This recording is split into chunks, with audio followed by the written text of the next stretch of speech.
Medicare is one part of the financial plan that your clients are actively looking away from you for advice. And if you're not the one guiding them through it, somebody else probably will be. And that somebody, I bet they don't have your client's best interest at heart.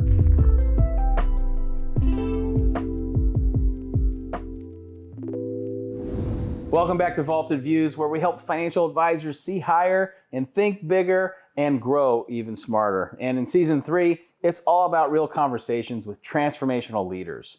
And so today's guest is someone I've been wanting to sit down with for quite some time now. Brian MacArthur, he's the founder of Design My Medicare and the creator of what he calls the Medicare execution process, a system that has helped over 1,300 high net worth clients of financial advisors navigate one of the most confusing and overlooked transitions in retirement planning. And so now here's the low view on Medicare. Most advisors, they just punt. A client turns 65, they say, call your Medicare guy or go to medicare.gov, talk to some random insurance agent. They treat it like it's somebody else's problem. And when they do that, their client walks out the door, finds a random insurance agent who now has a relationship with their client, and the advisor just handed away trust they spent years building. That's the low view. React to the problem instead of just owning it. The vaulted view, however, you own that conversation. You integrate Medicare planning into your process. You use it as one of the most powerful client deepening and trust building opportunities in your entire practice. And that's exactly what Brian has built. He's not just a Medicare expert talking theory. He's in the trenches every single day, enrolling clients worth $1 million to $100 million into Medicare. He's worked with advisors at the big firms, Merrill and Morgan and Wells Fargo, and all the big independent RAs across the country. And he's built a process that turns what most advisors consider a headache into a competitive advantage. If you ever had a client approach 65 and thought, I should probably help them with Medicare, but I don't even know where to start, this episode's for you. And if you think Medicare planning is just about picking a plan, Brian is about to change the way you think about it entirely. He's also a fellow San Diegan, which means we probably share a few cigar spots and some other things together. And so, Brian, welcome to Vaulted Views. Oh, man, thanks for having me. That's a great intro. I wish my wife was here to hear it. Oh, man. So, we were just talking a little bit about our kids, going through the whole basketball journey. Yep. High school basketball journey. My son's now in college. Amazing. I mean, we got just more than just a few cigar spots in common. Yeah, for sure. So I mentioned, really 1,300 high net worth clients. Yeah, that's how many I've probably handled on my own, and the process is probably responsible for coming up on 3,000. So tell us a little bit, like, how did you become the go-to Medicare expert? So I'm a retired or recovering annuity and long-term care wholesaler. So if I say retired, it makes it sound like I'm wealthier than I am. So I'm probably recovering, right? So let's go with recovering. Right. But my whole audience has always been financial advisor focused, and I had a great wholesaling career working for some great insurance companies, always helping out financial advisors. Yeah. And about 10 years ago, I took a step back from that. And Ray, I'd seen a lot of well-intentioned education directed at the advisor community about Medicare. I didn't see a lot of results. And that's not me trying to wag a finger at the people providing the education. Often it was long-term care and annuity distribution companies trying to provide some value-added content. But after watching tenured advisors who never really went to a lot of wholesaler, meetings, they would attend the Medicare meeting, but like 6 minutes into a 60-minute presentation about parts ABC through XYZ, like nobody was sure they learned anything. It kind of felt to me like pitching the first 8 innings for the financial advisor and then leaving the mound empty in the 9th inning and just telling the advisor, hey, I hope this was helpful. Keep us in mind on your next, annuity or long-term care transaction. So early on, I just theorized, I wonder if there's a more helpful or symbiotic way to kind of, help pitch all 9 innings for the financial advisor. I think I was one of those financial advisors nodding off at one of those presentations back in the day. I'm sure. I understand. So you found a nice niche to help financial advisors, and you keep the financial advisor obviously centered at the relationship when you do it. So tell me more about this Medicare execution process. I talk to financial advisors all the time, and I said, you really have to, if you want to differentiate yourself, it's a red ocean out there, right? I mean, you're at the golf club. What do you do? I'm a financial advisor. Everyone's a financial advisor, and then the community of potential prospects, they just kind of look at you all the same. So a way to differentiate in a red ocean, you create your own blue ocean, and you create your own unique process. And so it sounds to me like you've created your own unique process within this niche of helping financial advisors with their clients with their Medicare process. So what is the Medicare execution process? What's that all about? Yeah, so years ago, through listening to some practice management, experts in financial services, but it really applies to any business, is I think it's important to have and define a process, right? And then define an audience for that process. So agreed. I had to get, again, when I left my previous career, I always liked working with financial advisors. I never felt compelled to be one. And I wanted to find a very, very specific, well-defined area that I could be helpful in, right? So, and to me, it's not just about saying, hey, you're a financial advisor, awkward silence, 1001, 1002, I do Medicare, right? Or my company does Medicare. Had to be about more than that. And, today's financial advisor, 35 years ago, they were cold calling, interrupting somebody's dinner, selling double tax-free municipal bonds. The client maybe buys 50 bonds from you. They're not even a client, they're a customer, but they can't even spell Lucia, right? But at least you had somewhere to start, and then over time, maybe you turn that person into a client. Today's financial advisor, is really focused on comprehensive financial planning, which is awesome, but, and if you don't like this, I guess we can edit it out, but, sometimes I feel like that's like being a mosquito in a nudist colony. You just don't know where to start, right? Like the financial planning process can be so broad. So you gotta pick somewhere to start. And Medicare could be a great way to start a relationship. It often is, because everybody has to go through it. But the other part of it is, once you have the client's trust, you probably need to have a process for everything. And advisors skip over Medicare for reasons I empathize with. But early on, I just thought, boy, I wonder if we could create a process that fits into the broader financial planning process and make the advisor kind of look like a hero. Yeah, I think that's really wise, and I think the best financial advisors do create process around how they deliver their wealth management services, the financial planning, estate planning, et cetera, and then being able to plug in a unique process for the Medicare portion of their financial plan. And so, is this probably the most overlooked part of financial planning, you think, today? I mean, is the opportunity for helping financial advisors, is that what you see? Yeah, so I don't know that it's the most important part of the financial planning process. Oh, most like overlooked. Yeah, but I think it is the most overlooked. Yeah. It's the one part of the financial planning process. Number one, Medicare is included in all financial planning software. Most advisors skip over it. Again, I'm not here to wag a finger at anybody. Sure. Like, I get it.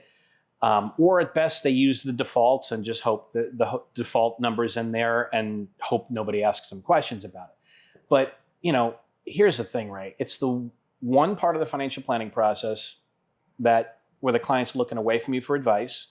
And that's typically the exact opposite of what advisors want. Advisors want to be the first phone call for anything with a dollar sign, and even above and beyond that. And then kind of let clients know, hey, we have a process or a content subject matter expert and that sort of thing. Sure. So, so I would argue, I think it's the most overlooked part of the financial planning process. But it's also something that every single client has to go through. And it's kind of one of these great equalizer moments that, you already know what zip codes your next new ideal client lives in. And I can tell you the people about to go on Medicare in those zip codes are just as confused about Medicare as the people that will never have a financial advisor. Yeah, and also by net worth, right? You were telling me before, you got a happy client at $1 million with you or $100 million. They're still dealing with the same scenario. Yeah, I mean, in the same way that the 9-figure client still has to renew their driver's license. There's certain things in life everybody has to go through, and I think what's kind of cool about our process and what advisors appreciate who've integrated our process into their broader financial planning process is the fact that that even the wealthiest, most successful clients, they have to go through it just like everybody else. And it's a great opportunity to demonstrate leadership on kind of a goofy topic that's unnecessarily complex and has deadlines and that sort of thing. Sure. All right, so then let's dive into it a little bit, the actual process. I'm a financial advisor. I've got a book of business. How do I actually engage with you, and what should I expect my client to go through when we decide to work together? Sure. So, I always say your action step, if you heard anything you like today, is basically to sort for just your 64-year-olds. Everybody's eligible at 65. You probably didn't need to have me on the show to hear that. I'm sure you knew it. Yeah. The other thing I'm sure you know is that not everybody goes on Medicare at 65. Probably 40% of your clients are going on Medicare at 65. The other 60% they or their spouses are going to work until it stops being fun. Yeah. But at age 64, they all start getting more mail than you could possibly imagine. And it's a lot of it raised like fear-based marketing, deadlines, penalties, consequences. I already know that's not the way you run your business. Yeah, and most financial advisors don't market that way either, but our clients are getting marketed that way and it scares them. Right. But since the typical advisor doesn't behave that way, it creates this really great opportunity to engage clients at the height of their confusion. You call them up, you're calling 64-year-olds, you ask them how much mail they're getting about Medicare. You want to pause because half the time they reply with laughter. Yep. And you look cool and anticipatory and intuitive, and those are good looks on a financial advisor. And then they just, say, this is why we call everybody at age 64. You can throw that stuff out because they do save it in shoe boxes. Yep. We do want you to have help with Medicare. We don't want you dealing with strangers. Here's the way we handle this. Maybe our clients tend to work best with Design My Medicare. They make this easy. They report back to us. This is all they do. So the first step, and really the only step advisors have to do, is call up clients at age 64, ask them how much mail they're getting, look cool, and make a low friction introduction to us. But the other part I always like to point out is we don't wake up in the morning to try to create more work for financial advisors. So 64 is a magic number. Okay. I tell advisors, if you call up your 64-year-olds, you ask them how much mail they're getting, they laugh, and I told you the truth. Don't get cocky and start calling 63-year-olds. Leave those people alone. You have other things to talk to them about, and let them have a birthday, and we'll call them, next year. But that's kind of the action step, and then that introduction starts off a process where you just introduce them to us. Usually by email. You, the client, and us. We reply same day, acknowledging the introduction, and point the client to how to schedule their meeting with one of our talented team members. And we don't chase them down. We don't follow up. We have one of our mantras internally is keep it low friction and nonfiction. So everything we do has to feel like part of your planning process, not a deviation from it. Right. So the client has full autonomy on when and if to engage us. And then once they do, then we kind of take them through this process of education and narrowing down of options and addressing unique needs for higher income clients. And just an agnostic process to walk them through, what they'll have to do when, and help them identify what their best options are. So basically, if I'm a financial advisor and I'm thinking about integrating this into my practice, I should think about it like my firm's the wrapper around it. I'm still the one responsible for my client. I'm not referring them out necessarily to another advisor who's going to steal my client away from me. Right, you're there as really part of the team. Is that your approach? Right. Yeah. So the two mantras is keep it low friction and nonfiction, and then basically our higher calling is always asking ourselves: is everything we're doing reflecting well on the advisor? Yeah. Everything we do, and forgive me because I think I already said it, but is everything we do, our process is designed to feel like part of your financial planning process. So it's, kind of seamless. And clients thank us. We tell them to thank the advisor. And I assume you're keeping advisors in the loop along the way in the process. It's not like set it and forget. I referred my client to Brian, and Brian's running with it. There's communication. Right. Yeah. We'll communicate with them, even to the extent that, look, since this is part of the financial planning process, other topics come up, and we might address it now or later, but there are, subsequent financial planning topics that tend to come up around a well-executed Medicare enrollment. And we look at, when that happens, whether you ask us to initiate it or clients bring it up to us, and we let them know how well prepared the advisor is to have that conversation with them. We think it's a great validation of our partnership and process to come back to you and say, hey, we guided the client through Medicare. This is what came up.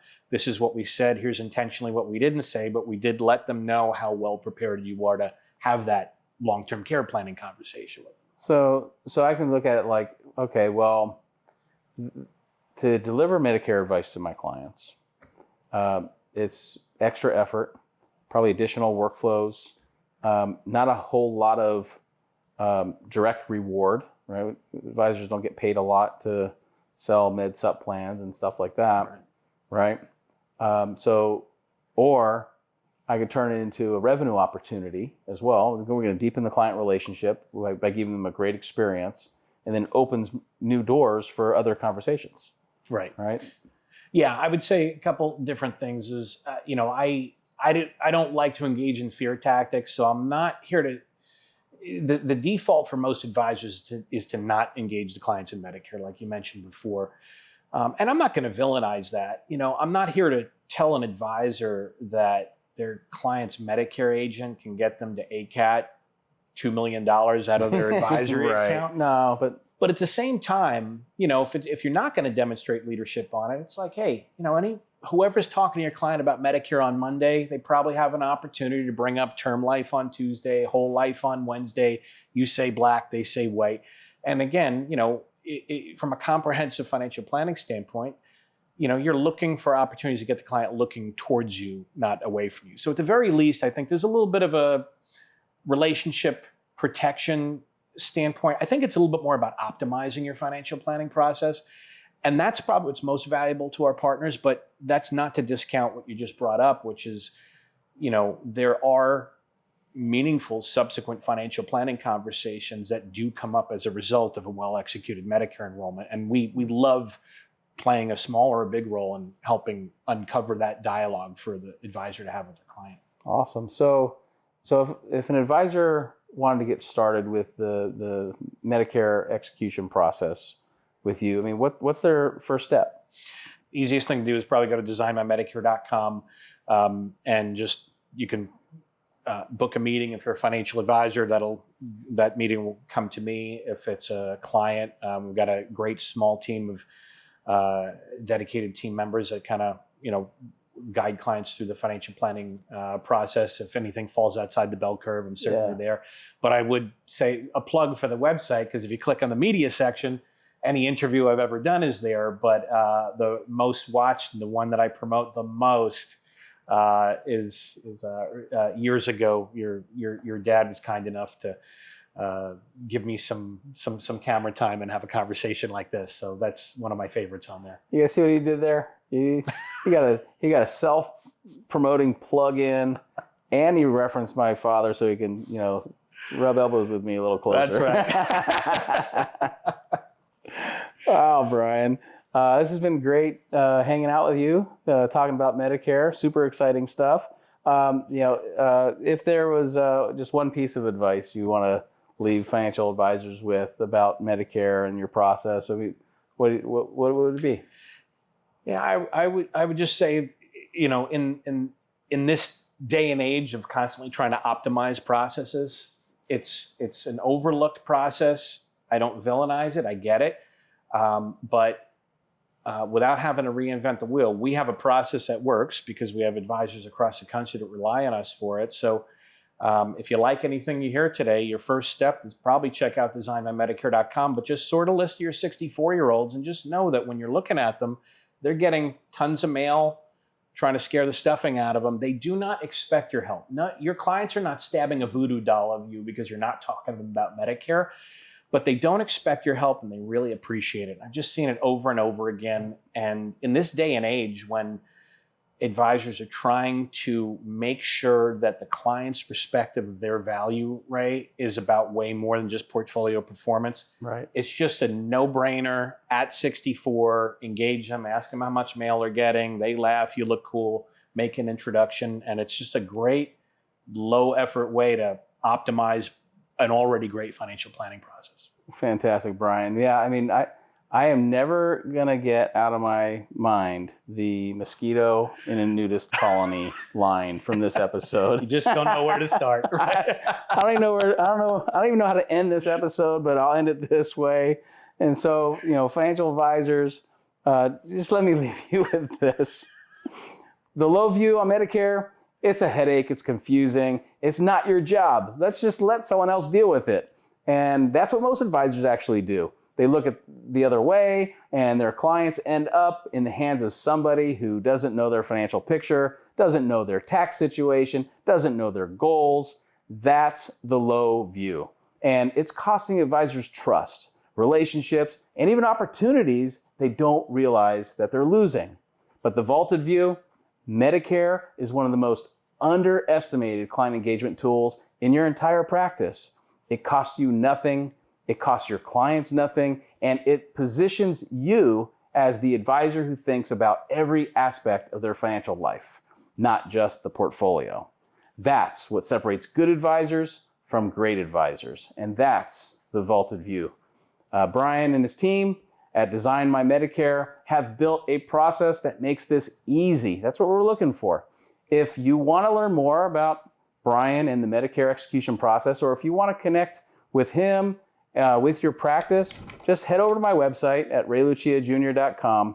There you'll find a link to today's guest and additional resources.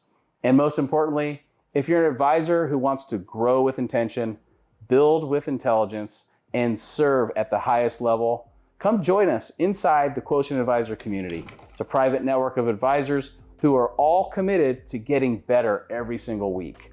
Brian was recently a guest on one of our office hours, and the response from the community was incredible. This is the kind of value we deliver. And again, thanks for tuning in to Vaulted Views. If this episode resonated with you, share it with another advisor. And until next time, stay elevated, stay strategic, and stay vaulted. I'll see you on the next episode.